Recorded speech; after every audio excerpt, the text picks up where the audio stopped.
We will discuss common noun and proper noun.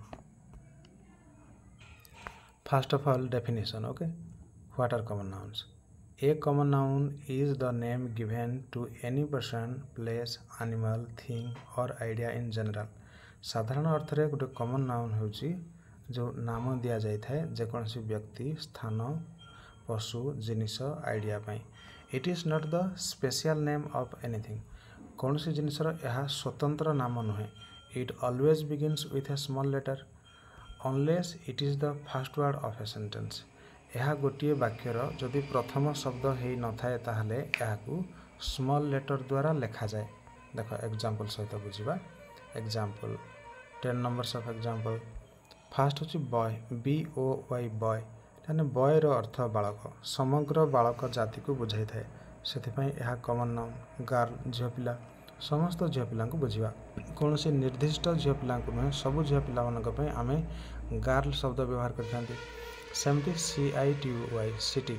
एगुड़ाक देख fast alphabet गुड़ाक small करा जितेबाला एगुड़ाक वाक्यर प्रथम शब्द हो नथिबे ताहले एगुड़ाक स्मॉल रे मध्य लिखिपर. सिटी सहर जोटा नगर बोली कह जाए.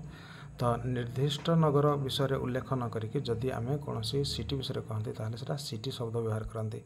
ठीक सेमती रिवर समस्त नदी मान को बुझाई थाए. स्कूल जेकोसी विद्यालय को बुझाई थाए. टीचर जेकोसी शिक्षक को. माउंटेन जेकोसी पर्वत को. बुक जेकोसी बुक. Fruit any fruit.